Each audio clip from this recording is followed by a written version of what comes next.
Dear Miss Kay, itago niyo na lang po ako sa pangalang Albion. Hindi ko akalaing darating sa punto na ganito ang magiging kwento ng buhay ko. Yung tipong dati pinapakinggan ko lang sa inuman o nababasa sa mga kwento ng iba. Pero ngayon, ako na mismo yung nasa gitna. Nagsimula ang lahat sa isang simpleng swipe. Nakilala ko si Karina sa Tinder. Hindi ko naman talaga intensyon noon na seryosohin yun. Kumbaga, trip-trip lang. Pampalipas oras. Pero iba si Karina. Simple lang siyang babae. Hindi maarte, pero maganda. Maputi at maayos kong manamit. At may natural lang ngiti na talagang una mong mapapansin sa kanya. Hindi nagtagal, naging araw-araw na ang usapan namin. At doon nagsimula ang totoong kwento ng buhay at pag-ibig namin. Naalala ko pa yung unang pagkikita namin sa isang maliit na cafe sa Pasig City. Kinakabahan ako noon, pero nung umiti siya sa akin, para bang nawala lahat. Albion? Tanong niya. Karina? Sagot ko naman. Pareho kaming natawa. Simple lang na pagkikita yun, pero doon pa lang ramdam ko na. Iba siya. At siya na. Mabilis ang mga sumunod na pangyayari. Madalas na kaming magkita, lumalabas, kumakain, nagkukwentuhan hanggang madaling araw. Doon ko nalaman nga nakakauwi lang pala niya ng Pinas. OFW pala siya sa bansang Taiwan. Mabilis lumipas ang mga buwan hanggang sa isang gabi. Hindi na namin napigilan. May nangyari sa amin at doon tuluyang naging kami. Isang taon kaming masaya, walang komplikasyon, hanggang sa nabuntis ko siya. Hindi na kami nagdalawang isip at nagpakasal kami. Lumipat ako sa lugar nila sa May Kainta dahil may sarili na siyang bahay na naipundar dahil sa pag-abroad niya. Sa compound nila, magkatabi ang bahay at doon ko nakilala ang ate niya, si Charmaine. Single mom si Charmaine. May isang anak, mga 7 taong gulang. Mas matanda siya kay Karina ng ilang taon. Kung si Karina ay simple at maamo, si Charmaine naman ay may ibang dating. Morena, medyo chubby, pero mas curvy ang katawan. Hindi siya yung tipo ng babae na tahimik. Marunong siyang makisama at marunong din makipagbiruan. Pero sa umpisa, hanggang hipag lang talaga ang tingin ko sa kanya. Wala nang iba. Hanggang sa lumipas ang 2 taon, mula nang manganak si Karina. Maayos naman ang buhay namin. Hindi marangya pero sapat. Hanggang sa dumating ulit yung pagkakataon na ginusto niya ulit bumalik ng abroad. Para daw sa kinabukasan namin. Para sa anak namin. Siyempre hindi ako pumayag nung una. Karina, pwede namang dito na lang tayo magtrabaho eh. Sabi ko. Pero mas malaki ang kikitain ko doon. Para sa anak natin. Sagot niya. Wala na akong nagawa. Hanggang sa nakaalis nga siya. Ako ang naiwan. Huminto ako noon sa pagtatrabaho ko para alagaan ang anak namin. Hindi madali pero kinaya. Lumipas ang mga taon hanggang sa naging 4 years old na ang anak namin. Nakapagpatayo na rin ako ng maliit na tindahan sa harap ng bahay. Doon umiikot ang araw ko. Magtinda, magbantay sa anak at hintayin ang tawag ni Karina. 2 taon na rin siyang hindi umuwi. At totoo, namimiss ko na talaga siya. Sa una okay naman kami. Araw-araw nga kaming nagkakausap. Nagvi-video call, nagchat-chat, tawanan kahit malayo sa isa't isa. Pero habang lumilipas pa, habang tumatagal pa, parang may nagbabago. Nagsimula sa maliit na bagay. Minsan hindi siya makapag-reply agad. Minsan maikli na lang ang sagot. Minsan parang wala siyang ganang makipag-usap. Baka naman na-over ka na sa trabaho mo dyan, Han. Hinay-hinay pa rin. Ingatan mo pa rin ang kalusugan mo. Lagi kong paalala sa kanya. Hanggang sa may narinig akong chismis. Pare, may chismis na kumakalat ah. Narinig mo ba? Sabi ng tropa ko isang gabi nung bumibili siya sa may tindahan. Ano naman yun? May kabit daw asawa mo. Natawa pa ako noon. Ulul, sagot ko. Hindi ko pinansin. Ang layo-layo na nga ng asawa ko na pagchichismisan pa dito. At sa isip ko, hindi gagawin ni Karina yon sa akin, lalo na't may anak kami. Pero kahit hindi ko aminin, Miss Kay, may pumasok pa rin na, paano nga? Paano nga kung gawin niya yon? Lalo na kapag hindi siya sumasagot, kapag hindi siya available sa video call, kapag parang may tinatago siya. Isang gabi nga nag-away kami. Biglang uminit ang ulo niya nang sabihin kong umuwi muna siya. Magpahinga kahit sandali, magbakasyon. Dahil nachichismis na siya dito. Sabi niya, Albi naman, nandyan ka lang. Ba't di mo sila ipabarangay nang matigil ang kakachismis nila? Hindi mo alam kung gaano kahirap dito, no? Hinahayaan mo lang na pagpiyasan ako dyan. Doon na nagsimula, Miss Kay, ang madalas naming pagtatalo. At sa gitna ng lahat ng yun, nandyan lang si Charmaine. Mukhang problemado ka ha? Sabi niya pa minsan habang bumibili sa tindahan ko. Wala naman. Sagot ko. Nako, hindi bagay sa'yo magsinungaling. Sabi niya na nakangiti. Hindi ko alam kung bakit pero para sa kanya ang dali-dali kong magsalita. Mabilis akong maglabas ng sama ng loob. Unti-unti naging madalas ang usapan namin. Minsan sa tindahan lang, minsan kapag nasa labas kami habang naglalaro ang mga bata. Naku, normal lang yan. Sabi niya tungkol sa problema namin ni Karina. LDR kayo eh. Pero parang iba naman na kasi eh. Sagot ko. Baka naman ikaw lang nag-iisip noon. Tumingin siya sa akin ng diretso. Pero kung totoo man yung sinasabi mo, yung mga nachichismis, hindi mo naman kasalanan eh. Hindi ko alam kung bakit pero tumama yun sa akin. At simula nga noon, mas naging komportable na ako sa kanya. Mas madalas kaming magkwentuhan at mas madalas akong magsabi ng sama ng loob sa kanya. Hanggang sa napapansin ko, parang hinahanap ko na siya. Kapag hindi ko na nga siya nakikita, parang may kulang. Kapag may gusto akong sabihin, siya ang naiisip kong kausapin. At minsan, napapatingin na rin ako sa kanya ng mas matagal kaysa sa dapat. Hanggang isang hapon, umuulan. Nasa ilalim kami ng bubong ng tindahan. Tahimik mo ngayon ah, sabi niya. Iniisip ko lang. Sagot ko. Ano si Karina? Tanong niya. Tumango naman ako. Miss mo na ba? Hindi agad ako sumagot. Ewan. Sagot ko sa huli. Parang di ko na siya kilala eh. Sabi ko pa. Natahimik ulit kami. Hanggang sa nagsalita siya. Parang ang hirap naman nun. Asawa mo pero parang hindi mo nakilala. Napatingin ako sa kanya. At sa unang pagkakataon, Miss Kay, may nakita akong kakaiba sa mga mata niya. Hindi lang simpatsya. May mas malalim. Hindi ko pa alam kung saan papunta yon pero ramdam ko na may nagbabago. At hindi na lang basta hipag ang nagiging tingin ko unti-unti kay Charmaine. Isang linggo. Ganun katagal na hindi nagparamdam si Karina. Sa una iniisip ko lang na baka busy. Sanay naman na ako minsan na hindi agad siya nakakapag-reply. Pero parang iba na to. Isang buong linggo na walang reply kahit na ano. Walang mensahe, walang tawag. Kahit sisin man lang yung chat, wala. Araw-araw chinecheck ko yung phone ko. Umagang-umaga, bago magbukas ng tindahan. Kapag tanghali, habang nagpapakain sa anak namin. Kapag gabi, bago matulog pero wala. At doon na ako kinabahan. Baka mamaya may nangyari na sa kanya. Sabi ko pa sa sarili ko noon. Pero habang tumatagal, ibang pakiramdam na yung pumapasok. Hindi na lang kaba.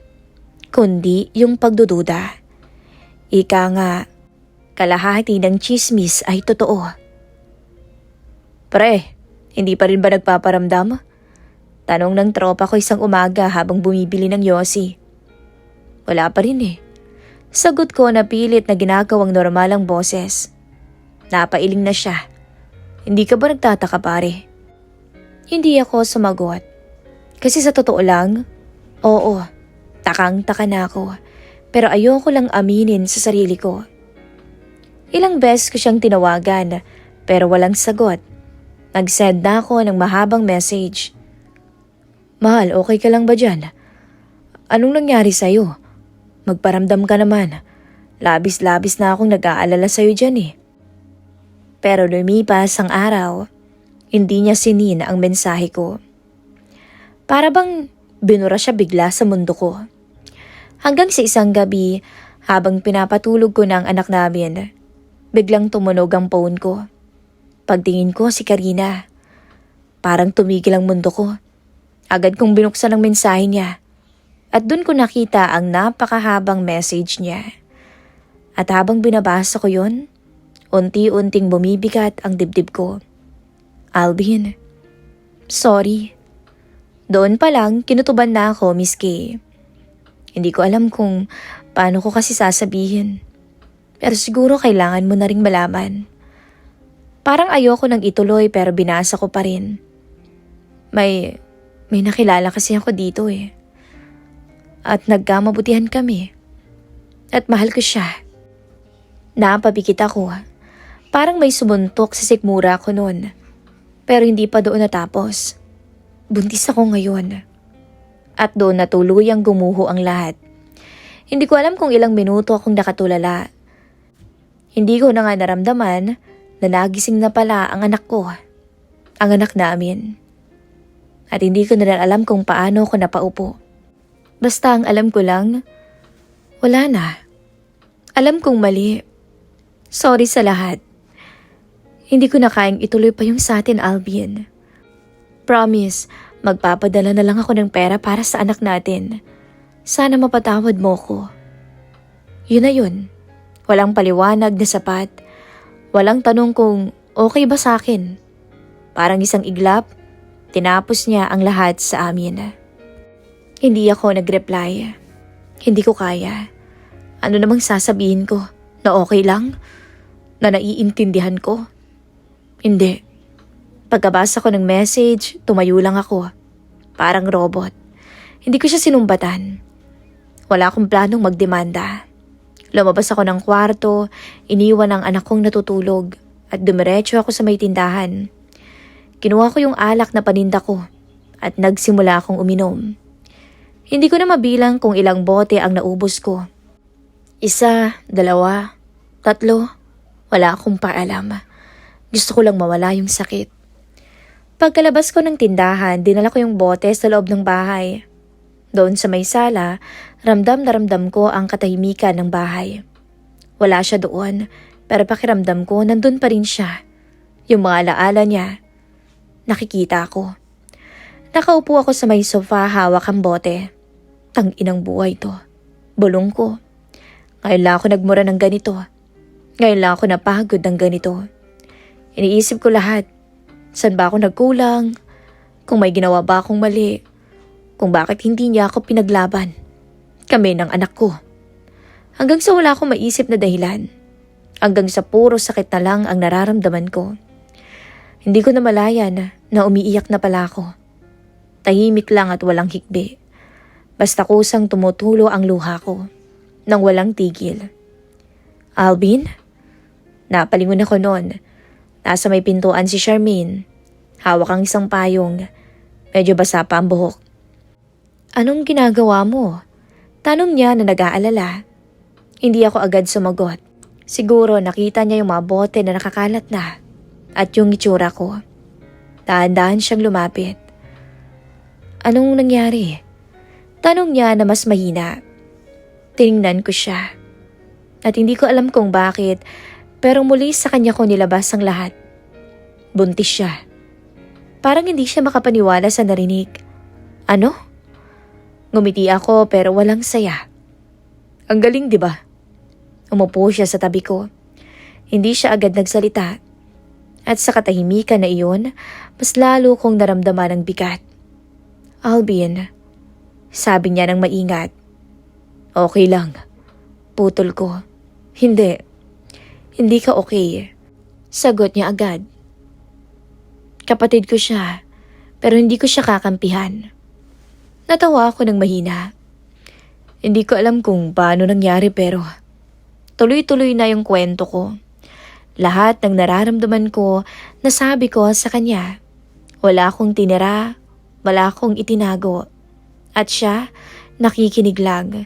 Hindi siya sumisingit, hindi rin siya nanguhusga. Ang sakit. Sabi ko sa huli. Mahina at pagod na. Tumango lang siya. Alam ko, Alvin. At sa simpleng sagot na yon, parang may nakakaintindi sa akin. Hanggang sa naramdaman ko yung kamay niya sa balikat ko. Marahan lang, pero sapat para maramdaman ko na hindi pa rin ako mag-isa. Hindi mo deserve yun. Sabi niya. Hindi ko na napigilan ang sarili ko.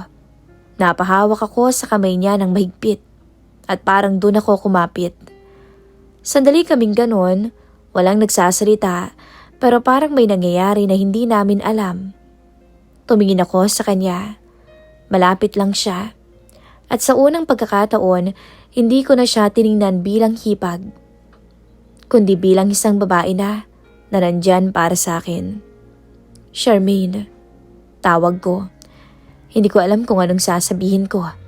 Pero bago pa ako makapagsalita, siya nang unang umiwas ng tingin. Pero hindi siya lumayo. At tong gabing yon, sa gitna ng sakit at kalasingan, may isang bagay na nagsimulang magbago sa pagitan namin ng ate ng asawa ko. Lumipas ang mga buwan na parang wala na talagang babalikan. Hindi na kami nagkausap pa ni Karina. Sa una, sinusubukan ko pa siyang i-message kahit simpleng, kumusta ka? Kahit tungkol sa anak namin. Pero isang araw napansin ko na lang, hindi na pumapasok ang messages ko. Nakablock na ako. Sa Facebook, wala na. Sa Messenger, hindi na ako makapag-send. Pati sa WhatsApp, wala na rin. Na para bang tuluyan na niya kaming binura sa buhay niya. Doon ko na tinanggap, Miss Kay, na wala na talaga kami. Mas masakit pa doon, hindi rin nagkatotoo yung sinabi niyang magpapadala siya para sa anak namin. 1 buwan, 2 buwan, 3, wala. Kahit piso. Ayos lang yan, anak. Sabi ko sa sarili ko habang pinagmamasdan ko ang anak namin na naglalaro sa harap ng tindahan. Hindi ko pwedeng ipakita sa kanya na mahina ako. Kasi ako na lang ang meron siya. Buti na nga lang, may tindahan akong naipatayo. Maliit lamang yon pero sapat naman para sa amin. Doon na umikot ang bawat araw ko. Magtinda ng bigas, magtinda mga dilata, sigarilyo, soft drinks. Minsan kulang, minsan sakto lang. Pero kahit papaano, nabubuhay kami ng sapat. At sa lahat ng iyon, hindi ko naman naramdaman ang pag-iisa. Nandyan si Charmaine. Siya ang naging saksi sa lahat. Sa mga gabing hindi ako makatulog, sa mga araw na wala akong ganang kumain, sa mga sandaling gusto ko na lamang sumuko, siya ang patuloy na nandyan. Hoy, kumain ka na, Alvin. Sabi niya minsan habang inaabot ang plato. Wala akong gana. Hindi pwedeng wala kang gana. May anak ka kaya. Isipin mo kaya siya. Simple lang pero tama siya. Minsan siya ang nagluluto kapag wala na akong lakas. At minsan siya yung nandyan para kausapin lang ako. Ano, hindi ka nagalit? Tanong niya minsan habang nakaupo kami sa labas. Hindi na. Sagot ko. Sigurado. Napaisip pa ako. Ewan, siguro. Napagod na lang siguro ako. Tumango siya. Ganun talaga. Habang tumatagal, mas nagiging natural ang lahat sa pagitan namin. Hindi na pilit. Hindi na awkward. Napapansin ko rin, mas madalas na akong ngumingiti. At kadalasan dahil sa kanya. Isang hapon, Habang naglalaro ang mga bata sa labas, magkatabi kaming nakaupo. Ang laki na agad ng anak mo, no? Sabi niya. Oo nga ang bilis lumaki. Sagot ko.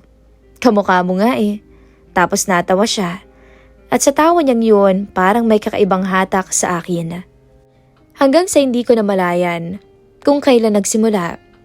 Basta isang araw napansin ko na lang, mas matagal ko na siyang tinitingnan. Mas napapansin ko na ang mga galaw niya. Yung buhok niyang minsang nakatali, minsan nakalugay. Yung paraan ng pagsasalita niya, lalong-lalo na yung ngiti niya. Oh, bakit ganyan ka tumingin? Tanong niya minsan nang mahuli niya ako. Wala Sagot ko pero napangiti ako. Sinungaling. Sabi niya pero hindi siya galit. Hanggang sa dumating ang araw ng birthday ng anak ko. 5 taong gulang na siya. Simple lang ang handa namin. Nag-spaghetti, hotdog, cake, at ilang kapitbahay at ilang mga bata. Masaya dahil sa unang pagkakataon matapos ang lahat, na-survive naming dalawa ng anak ko na kaming dalawa lang. Pagkatapos ng handaan, nagsiuwian na rin ang mga bisita. Hanggang sa kami na lang ni Charmaine ang naiwan. Tahimik ang gabi. May natira pang alak sa mesa. Ano, shot? Tanong ko. Ngumiti naman siya. Sige ba? Nagumpisa sa isa hanggang sa nasundan pa. Ang saya kanina, no? Sabi niya. Oo nga Sagot ko. Salamat Para saan? Sa lahat. Sabi ko. Tahimik lang siya sandali. Wala yun? Sabi niya. Kung wala ka, hindi ko na talaga alam kung paano ko malalagpasan lahat. Napatingin siya sa akin ng diretso. Hindi siya umiwas. Alvin, mahina niyang tawag. Masaya ka na ba? Napaisip ako. Tinignan ko siya. At this moment? Oo, sabi ko. Tahimik ulit pero iba na ang katahimikan. Hindi ko alam kung sino ang unang gumalaw, kung sino ang unang kumilos. Bastang alam ko, magkatabi na kami ng sobrang lapit at hindi na namin naiwasan pa. Hinawakan ko ang kamay niya at hindi siya umatras. Sa halip, hinigpatan pa niya. Sigurado ka ba? Hindi siya sumagot agad, pero nung tumingin siya sa akin, sapat na. At sa gabing iyon, Miss Kay, hindi na lang kami basta nag-usap. Hindi na lang kami basta magkaramay. May nangyari sa amin na hindi madaling ipaliwanag. Hindi naman namin planado, pero pareho naman namin ginusto. Sa bawat yakap, parang unti-unting nawawala ang sakit. Sa bawat paglalapit, parang may pinupuno sa loob namin. Hindi lang katawan, kundi yung kakulangan, yung lungkot, yung pag-iisa. At pagkatapos ng lahat, tahimik lang kami na magkatabi. Parehong humihinga ng mabigat. Hindi ako nagsalita, pati na siya. Pero alam namin na simula na to ng isang bagay na hindi na mababawi. At sa unang pagkakataon, matapos ang lahat ng nangyari, hindi na lang ako nasasaktan. May nararamdaman na ulit akong iba. Masarap at totoo. Hindi ko akalaing aabot kami sa ganito ni Charmaine. Matapos ang gabing yon, akala ko magiging awkward. Akala ko iiwasan na namin ang isa't isa. Pero kabaligtaran ang nangyari. Parang mas naging malinaw ang lahat. Walang label sa umpisa. Walang tayo na. Walang malinaw na kasunduan. Pero sa bawat araw na magkasama kami, ramdam ko na hindi na lang to basta aliw o pagtaka sa sakit.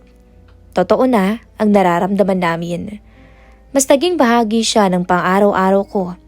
Pagbukas ko ng tindahan, nandun na siya. May dalang pandesal o kape. Kapag tanghali, tinutulungan niya akong magluto. Kapag gabi, minsan ay tatambay lang kami sa labas. Ang tahimik mo ngayon sabi niya minsan habang magkatabi kami sa bangko. Iniisip ko lang ang... Sagot ko. Ang ano? Tungkol saan? Napatingin ako sa kanya. Ang tungkol sa atin. Hindi siya agad sumagot. Masaya ka ba? Tanong ko sa kanya. Dahan-dahan siyang tumango. Oo naman, pero syempre natatakot din ako. Bakit naman? Alam mo na, hindi naman to simple. Sagot niya. Alam ko. Sa bawat araw na kasama ko siya, parang mas nagiging madaling tanggapin ang lahat. Hanggang sa dumating yung araw na hindi ko inaasahan. Hapon noon, mainit at tahimik, normal lang ang takbo ng araw. Nasa tindahan ako at nag-aayos ng paninda. Yung anak ko naman naglalaro lang sa gilid. Biglang may humintong tricycle sa harap. Hindi ko agad pinansin. Akala ko kasi customer lang. Pero nung bumukas ang pinto, doon ko siya nakita. Si Karina. Parang nanikip ang dibdib ko. Hindi ko alam kung ilang segundo akong nakatitig lang sa kanya. Hindi ko alam kung anong mararamdaman ko. Galit ba? Gulat? O wala na? Alvin, may hina niyang tawag. Hindi ako gumalaw. Para bang bumalik lahat. Yung sakit, yung galit, yung tanong kung bakit? Bakit mo nagawa? Pwede ba tayo mag-usap? Tanong niya. Tiningnan ko ang anak namin. Wala siyang pakialam. Pamasok ka na. Sabi ko na walang emosyon. Pagpasok niya sa bahay, parang bumalik ang multo ng nakaraan. Lahat ng alaala nandun pa rin. Pero hindi na pareho ang pakiramdam. Umupo siya sa may sofa. Ako nakatayo lang, malayo sa kanya. Sorry, sabi niya. Napatawa pa ako. Ganun lang? Sagot ko. Alvin, please, pakinggan mo ko. Napabuntong hininga ko. Sige, sabihin mo. Matagal na akong nandito sa Pilipinas. Sabi pa niya. Napakunot agad ang noo ko. Simula nung nabuntis ako, umuwi na ako dito sa Pinas. Pero, doon ako tumira sa bahay ng boyfriend ko. Parang may sumabog sa loob ko noon. Ang ibig mong sabihin, 2 taon ka nang nandito? Sagot ko ng mahina. Hindi ako makapaniwala. 2 taon ka nang nandito, pero hindi mo man lang kami binalak na kausapin? Kahit man lang ang anak mo? Hindi mo man lang ba naalalang puntahan? Kahit nung birthday niya? Sorry, kasi hindi ko alam kung paano eh. Nahihiya ako. Sabi niya na umiiyak na. Napailing ako. Hindi mo alam o ayaw mo lang. Tahimik siya. At ngayon, bakit ka napunta dito? Anong kailangan mo? Tanong ko. Hiwalay na kami. Iniwan ko na siya. Sagot niya. Tahimik ulit ang buong paligid. Alvin, gusto ko kasing ayusin ang dating tayo. Doon ako natawa ng malakas at mapait. Ayusin? Ulit ko. Ano nga ayusin natin, Karina? Pamilya natin. Pwede pa naman, di ba? Sagot niya. Napatingin ako sa kanya ng matagal. Pero sa loob ko, wala na yung dating ako. Karina, ipapaalala ko lang, wala ka nung kailangan na kailangan ka namin. Alam ko, sagot niya. Wala kang paramdam, wala kang tulong, wala kang kahit na ano. Baka nakakalimutan mo yun. Sorry. Pues hindi sapat yung sorry mo. Tumayo siya. Lumapit sa akin. Pero nandito naman na ako eh. Kaya nga bumabalik ako. Napaatras ako. Huli na. Nagbagong itsura niya. Nawala yung lambing at napalitan ng galit. Alvin, ipapaalala ko lang sa'yo. Bahay ko to. Matigas na ang boses niya. Kung ayaw mong ayusin to, pwede kitang paalisin anytime. Doon ako napuno. Ngayon mo lang naalala na bahay mo to? Tanong ko. Akin to. Karapatan ko to. Kami. Sagot ko. Anong karapatan mong iwanan kami ng basta-basta lang? Kahit ang hayop may nararamdaman din. Dapat nga magpasalamat ka pa sa akin. Dahil hindi ko kayo dinimanda. Natahimik siya. Pero hindi pa rin ako tumigil. Alam mo ba kung ilang beses umiyak ang anak mo? Dahil nahanap ka niya? Alam mo ba kung gaano kahirap ang mag-isa? Ang tumayong ina at ama? Alam mo ba kung ilang gabi akong walang tulog kakaisip kung kumusta ka? Kung bakit mo yun nagawa? Napayuko na siya at umiiyak. Pero hindi na ako naawa. Wala ka ng karapatang bumalik ngayon at magdikta kung anong gusto mo. Tahimik ulit. Hanggang sa tanungin niya ako, "Ano, may iba ka na ba?"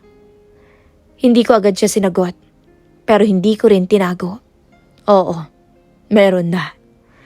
Dahan-dahan siyang napatingin sa akin. At sino? Napabuntong hininga ko. Hindi na mahalaga kung sino. Ang mahalaga, siya ang mahal ko.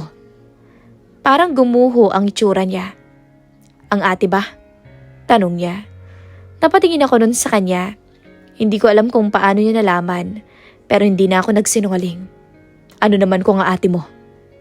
Umupo siya at tahimik na umiyak. Nakakadiri ka? Bulong niya. Ang ate ko pa. Napapikit ako. Ganon din ang nararamdaman ko sa'yo. Nakakadiri ka. Wala na siyang nasabi pagkatapos nun. Wala na rin akong gustong marinig. Lumabas ako ng bahay, huminga ng malalim. Sa labas, nandun si Charmaine, tahimik na nakatayo lang. Hindi na ako nagulat. Lumapit ako sa kanya at napatingin sa bahay, sa anak ko. Sa dalawang mundo. Isang nakaraan na bumabalik, isang kasalukuyan na pinili ko. Hanggang ngayon, Miss Kay, hindi ko pa rin alam kung ano ang tama. Sa ngayon, binabawi ni Karina ang bahay na kinakatirikan ng tindahan ko. Dahil nakapangalan sa kanya yun, wala na ba akong magagawa? Hindi ko na alam ang gagawin ko ngayon. Hindi ko alam kung mananatili ka ba sa taong bumalik o sa taong nanatili sa'yo nung down na down ka. Sana'y mabigyan niyo ho ako ng payo. Nagmamahal, Albion.